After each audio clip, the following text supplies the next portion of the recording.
But the draft lottery just happened, lads, and it is genuinely one of the weirder draft lotteries we have seen. First of all, like, we know that the draft isn't that relevant this year.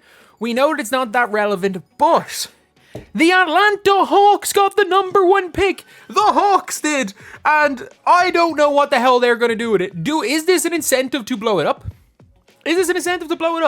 Or do they trade that pick and try go even more all in? It's very, very hard, and I genuinely don't know what they do. Do they go and take Bronny James? Take Bronny James number 1, trade DeJounte and run with Trae Young. I'm gonna genuinely make a video about that. That's not even the craziest thing that Atlanta could do. Do they go and take Alex Sarr? Do they go and... Because, like, they barely have any other picks in the future, but yet they go and get the number 1 pick this year, which is wild, and they weren't even that bad. And then you've got the Houston Rockets getting the 3rd pick in the NBA draft, despite the fact that they were good this year. They were real good, and they got the 3rd pick in the draft. That's what is going on here. The San Antonio Spurs with the 4th and 8th picks. The Toronto Raptors ended up not getting their pick, which doesn't really matter that much in the grand scheme of things. It's a weak draft. But the Spurs potentially could get Shai and someone like they're going to get one of Shai or Topic, almost certainly. The Rockets, I don't know what the hell they do. Like, the Wizards are going to take Sarr if Sarr is available. Other than that, anything can happen. Matas Buzelis could end up going number 1 for all we know. They could go into full tankathon and go, you know what, we think Matas Buzelis has got the highest ceiling. Anything can happen in this draft. Portland Trail Blazers getting the 7th and the 14th pick. The Chicago Bulls at number 11. Like, it is madness. It's absolute madness. And obviously the Rockets losing their pick means the San Antonio Spurs have 2. So the Spurs could get like 2 nice complementary pieces, or they could try package them for a better player. Who knows? But all we know is that the Detroit Pistons, man. The Pistons. I'm sorry if you're a Pistons fan.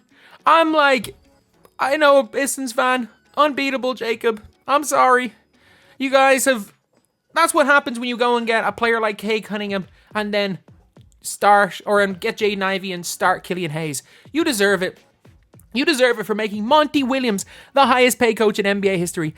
I'm sorry. There's not a lot of teams that deserve bad luck. Right now, the Pistons, with some of these decisions they made, I think you can argue that they deserve a bit of bad luck. Either way, the way the draft is looking, nobody thought the Hawks were going to get the number 1 pick. So, what player suits the Hawks the best? They obviously have their backcourt sorted, but we don't know what the Hawks are trying to do. Nobody knows what the Hawks are trying to do. That's the thing. No one has a breeze what the Hawks are trying to do. So, like, if the Hawks are out here trying to compete straight away, then go and trade the pick. Imagine, like, what could you get for... Could you get a superstar for the 1st and DeJounte? Probably not. But it changes everything. It changes absolutely everything. If you're Detroit, do you shop the pick? If you're Washington are not going to shop the pick. We know Washington are not going to shop the pick.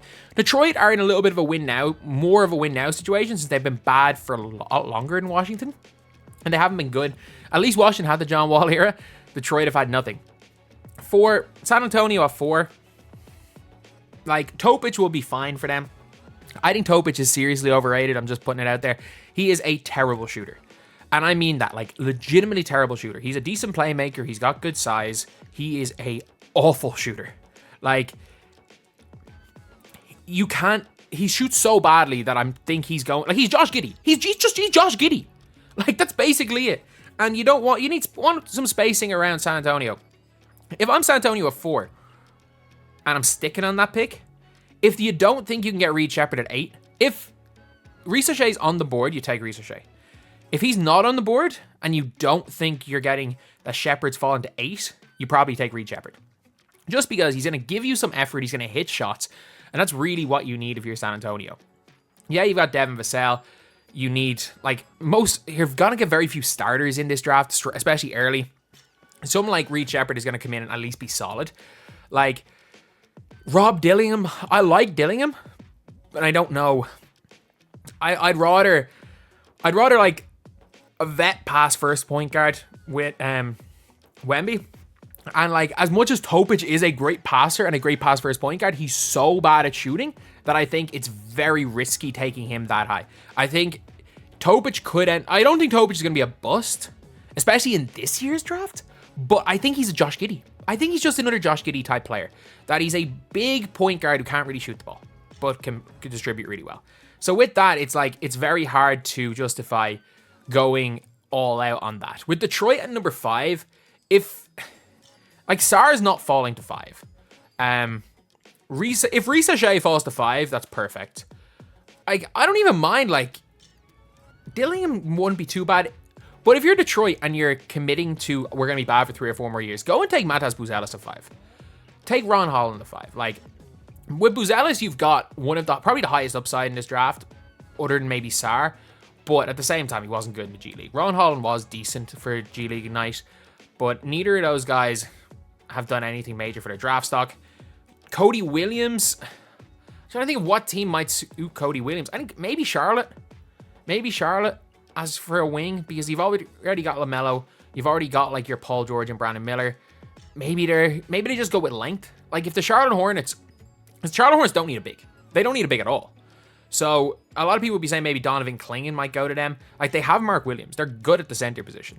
Like if they go out with just length, and if LaMelo's healthy and they've got Brandon Miller who's long, Cody Williams has good length, Miles Bridges decent enough length, and then they just go with Mark Williams the big, I think that lineup could work pretty well.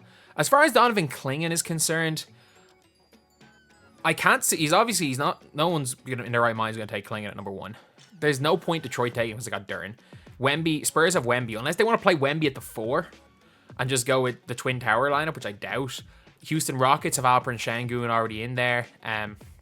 They could, but I doubt it.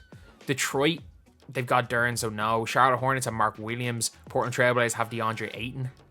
Like, it could genuinely be a case where one of the big, like, slides could be Donovan Clingan in this draft, because he's not going to really do much on the offensive end. Defensively, he's going to be good straight away. I have a weird feeling if Clingan's available at 8, the Spurs might just go, screw it. We don't want anybody else. Let's just risk it and put Clingan beside Wemby, which probably won't work, but it would be just madness. It would be a freaking block party. But yeah, that is pretty much it for the draft. Let me know how your team got on. If your team was in the draft, your team wasn't in the draft lottery, let me know as well. But anyway, yeah, that is the video, lads. I can't believe the Atlanta Hawks managed to get the number 1 overall pick. I actually can't believe it, because they weren't even that bad. But still, oh, I feel bad for the Pistons, and honestly, the Rockets losing their pick is not ideal either. So anyway, yeah, that is the video. Thank you guys for watching. Please like, comment, and subscribe.